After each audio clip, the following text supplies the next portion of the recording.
Logan here from Acton Bell Property, just doing a video.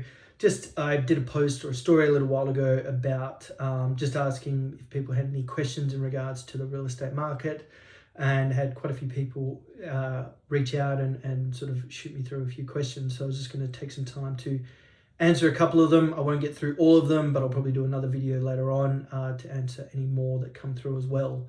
But one question was, what do the numbers each week mean, or the REWA numbers each week mean? I do post them quite regularly, or try to. But basically what you're looking at is supply and demand. How many properties were listed last week, and how many properties sold last week, and how many are available, essentially.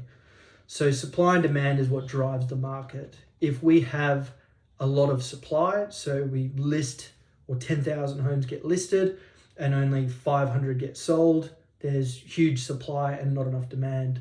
It's been a bit of the opposite, especially over the last couple of years. We've sort of been listing maybe 700 to 800 homes, and we've been selling anywhere from 700 to 1,000 homes each week. So, you sort of look at what is a normal Perth market. It is argued quite a bit, but a normal Perth market is typically 12,500 homes available for sale. That is when you would expect to list and sell within a 4-week period, with maybe some negotiation on price.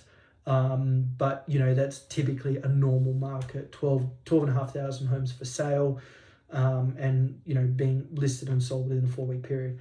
At the moment, I believe from memory have about 5,000 and something available homes for sale.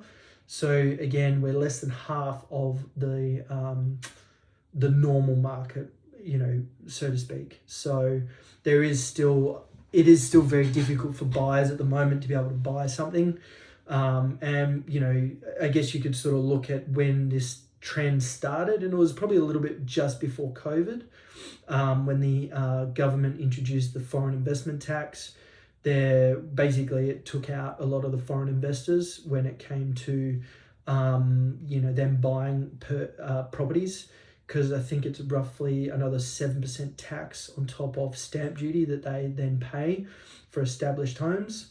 And you can sort of see since COVID, the market has slowly come down, and since they introduced that, the market has slowly come down. And then obviously during COVID, that got exacerbated, and we saw the market dwindle quite quickly in terms of available properties for sale. Since post-COVID, we're certainly seeing a lot of people moving back into Perth, especially that period immediately after COVID. A lot of people sort of came back here, saw how well, I guess, or how well we handled COVID or during that period.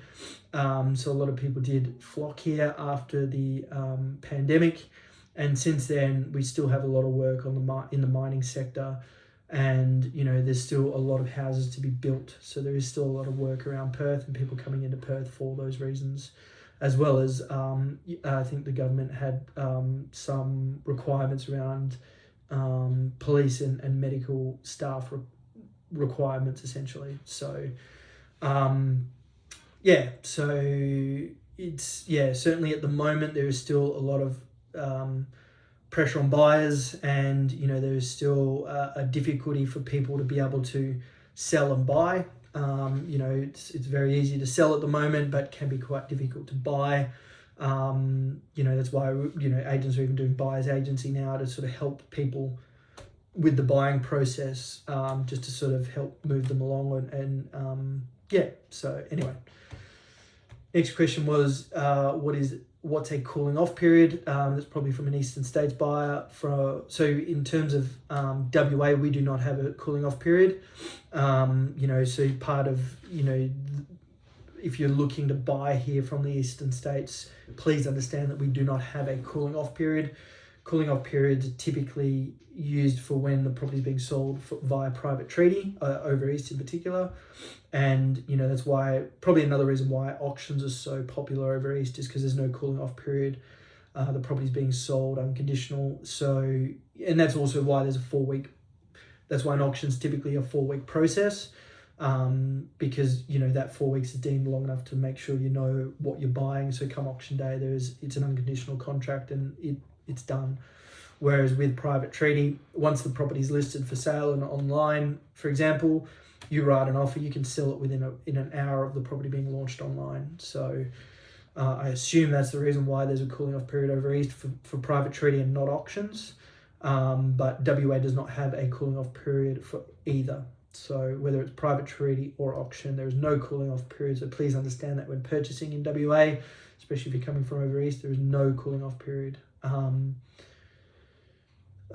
Should I get a building inspection? So again, that's really up to you. If the property is relatively new and you're pretty confident, typically from my experience anyway, with structural defects, you can sort of see them by eye. There's like a bowing ceiling or a big crack in the wall and you can see daylight through it. But again, if the property is relatively new, or maybe sometimes the owners only bought it a year or two ago, and they might even have a copy of their building inspection that they're happy to show you. Again, there's options around that. Sometimes not having a building inspection on the contract does help with getting your offer over the line. With that in mind as well, with buying a property, there is no requirement to have a building and pest inspection, for example, on the contract. So some agents will offer it, but ultimately they do not need to. So if you are buying or you're a first home buyer, just keep in mind that a building inspection and pest inspection, for example, are not standard items that are on every single contract. You do need to ask to have them put on or as part of the contract, essentially. But again, most agents or some agents will offer it, but ultimately, I've had some situations where buyers are happy and they're happy to leave them off. So anyway, how does the auction process work? So essentially, I guess, in terms of the way an auction, in a very simple format or simple way of explaining it, is that an auction is a 4-week period that an owner has the opportunity to sell to a cash unconditional buyer. So as a seller, you do control a lot of the process. You tell the buyers when the property will be sold, where the property will be sold, whether it's at the property or an in-rooms auction, for example, and how the property is going to get sold. So some agents are doing I guess what's called a friendly auction or a subject to finance auction, or agents are doing cash unconditional auctions. So again, just make sure you clarify that when inquiring or talking to an agent.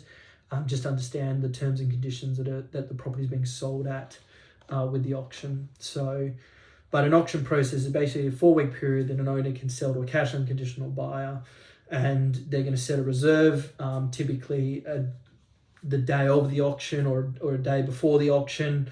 They'll set a reserve at the reserve or above, the property is sold. Anything below that, it still needs to be negotiated. So in terms of the buyer's point of view, just make sure you do all your due diligence, because come auction day, you're buying it typically under a cash unconditional contract. So there's no bought it today, so I got building and pest I can do after.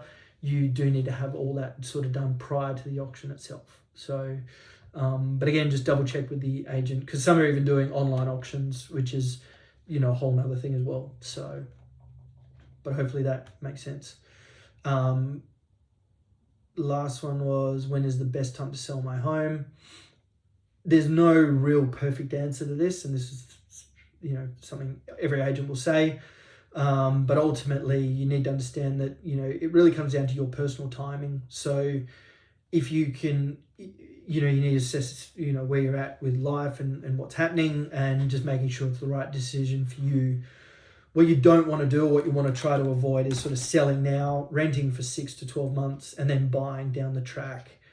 It's fraught with danger. In the end, you really want to sell now and buy now. So it sort of insulates you from any sort of major fluctuations or movements in the market, because the market can change quite quickly and rapidly, depending on what's happening as well. So there's no perfect time, like peak of the market, because typically we only know it's the peak of the market is when your neighbour sells for $300,000 less than what he should, and I call you up and say, look, we've missed it. So ultimately, sell and buy when it's best for you and best suits you. And same thing with investments, I guess, as well. It is very difficult to get the peak of the market, because by the time we're at the peak and we sort of start to come down, we don't know the evidence of things coming down until the sales start to show that, or there's a big influx of available listings for sale. Because again, you just want to keep an eye on that supply and demand, and just making sure that the supply, so anything less than 6,000 homes for sale is definitely a seller's market. When you get 12,000 or more, probably 8 years ago now, we had 17 or 18,000 homes for sale. Don't quote me on that, but again, that was, it was plentiful, as you can imagine. So yeah, just keep an eye on that. But if you have any other questions or anything at all, please shoot them through, whether it's through social media or to my phone number 0478 692 342. And we'll keep in touch.